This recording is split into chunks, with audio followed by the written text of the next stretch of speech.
with you, starting right now. Presented by back. Hey, glad to be here. Thank you, Electrostatic. Survived gout. We are presented by DraftKings Sportsbook. The Bus and Boys are back. The regular Thursday crew is here. We have a few tricks up our sleeve this morning as well. But before we get to the crazy football and the Cowboys tonight, we got to get to the bottom of what happened yesterday with Giannis. First in the afternoon, and then in the evening with this. Giannis suffering a right calf strain, and all the details in a moment on that. On the same day that ESPN reported he is mulling his future with the Bucs. Giannis and his agent are in ongoing conversations with the organization discussing whether his best fit is in Milwaukee or elsewhere. All that while he's walking off the court looking like this. First, let's hear from Coach Doc Rivers. The conversations Giannis is having with the team about his future and whether or not it should be here in Milwaukee or elsewhere. So here we go again. There's been no conversations. And I want to make it clear, just for I would say one more time, but for the 50th time, he clearly is not getting the one network, for sure. Giannis has never asked to be traded, ever. I can't make that more clear. I go to the source. I talk to the source every single day. Every single day. And he loves Milwaukee and he loves the Bucs. So there's all of that. And then there is this man, Brian Windhorst, the win man with the iconic skyline of Omaha, Nebraska behind him. Let's unpack all of this if we can, Wendy. Let's start with the injury, because while all this is going on, Shams' report yesterday and then Doc saying what he said last night, Giannis is lying on the ground with a non-contact injury to his lower leg. What do we know? Yeah, so very good news here. The Bucs have ruled out an Achilles injury. This is obviously very concerning to see. He immediately had an MRI last night to determine the severity of what they have called a calf strain. This is very similar to the injury, almost at the exact same spot on the floor he had 2 years ago, which cost him the playoffs. So hopefully he's avoided a major strain here, but there's a possibility he could miss some time. And the Bucs actually responded with their best win of the season last night, beating the Detroit Pistons without him at home. They had been 1-5 this season when Giannis didn't play. So they'd had a team meeting before this game, and they rallied.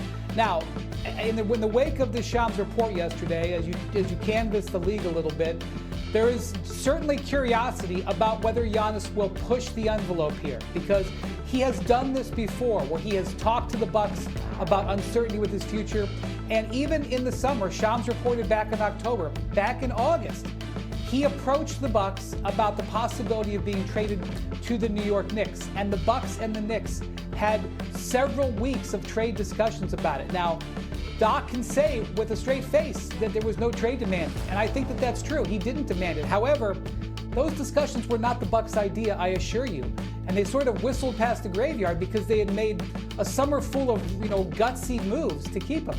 And so now the question is, will Giannis, especially with this injury, look to take it to the next level and make a full-blown trade demand, or will he give the Bucs more time? For those who don't know it in their heads, he'll be 31 years old later this week, so still younger than I think a lot of people realize he is. If indeed trade talks do start taking place in a serious way, would it be the Knicks who would be looking at? Who would be the other usual suspects to be looking at?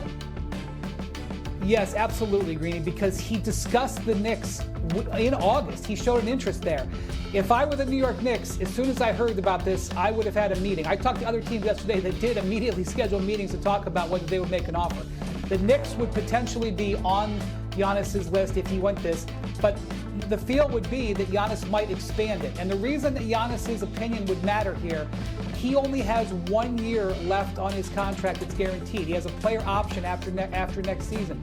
So because he's only got one guaranteed year left, he would probably have a role in directing where the Bucs might send him.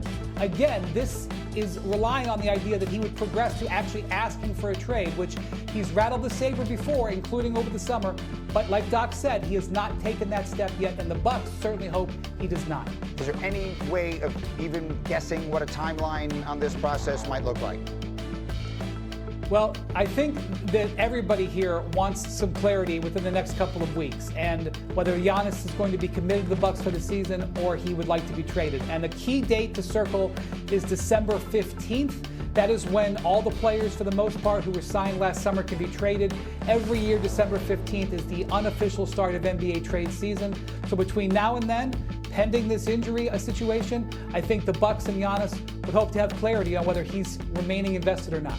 All right, so that's a week and a half away. So we'll keep a very close eye on all of that. Wendy, we miss you. It is great to see you again, and we will see you soon.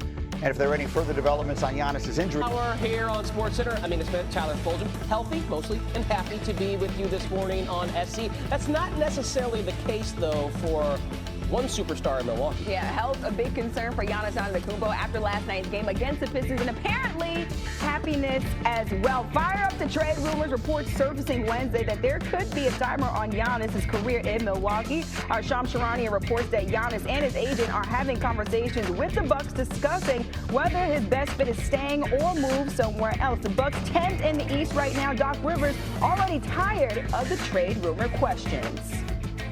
The conversations Giannis is having with the team about his future and whether or not it should be here in Milwaukee or elsewhere. So here we go again. There's been no conversations.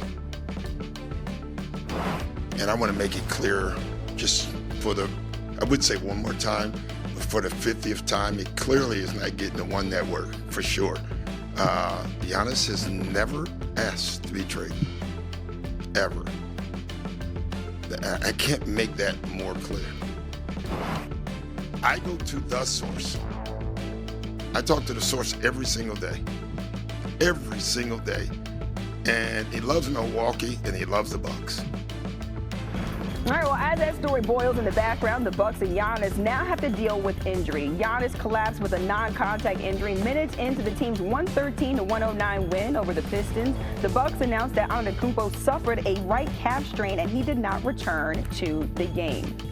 Anscape senior writer David Dennis Jr. joins us here right now on SportsCenter. And David, what's your initial reaction to the report that Giannis' future might be a little bit murky in Milwaukee?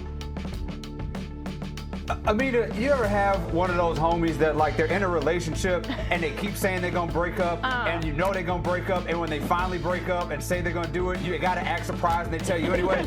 This is me acting surprised. This should have happened in the offseason for both parties. Giannis wants to win a championship. Milwaukee cannot provide a championship for Giannis, and Milwaukee needs to rebuild after Giannis. This should have been happening months ago, which is why it was irresponsible and really front office malpractice for the Milwaukee Bucks to have taken on Dame Lillard's contract, to sign Miles Turner, all to try to coax Giannis to stay there when he does not want to be there. This needs to end. It should be no hard feelings between Giannis and the Bucks. He's put in his time. He's won a championship. He's going to have a statue. They should part ways and do what's best for Giannis and the Bucks, which is moving on right now. Yeah, so many rumors during the offseason as well about Giannis possibly going to the Knicks and other teams. So this has been boiling for some time. So, David, how do you see the situation playing out with Giannis and the Bucks ahead of the February 5th trade deadline? Giannis Antetokounmpo is going to be the first multi-time MVP to be traded at the trade deadline. It's done. For Giannis himself, just the amount of times that he's gone back and forth with this Bucks team, it's tiring for all of us. You see Doc Rivers, he's already exasperated. He's only been there for about a couple years. The rest of us have had to listen to this for 5 years. It's time for them to part ways, and I think Giannis can find a pathway to a championship team, and I think Milwaukee can facilitate that for him, and Milwaukee can also get picks and assets so they can build towards the future. Whatever happens, either Giannis moves or he better sign a 20-year contract so we don't have to hear about this ever again. Yeah, I know teams around the league would be salivating knowing that Giannis is on the market during the trade deadline. David Dennis Jr. with the latest. Thanks so much, Double D.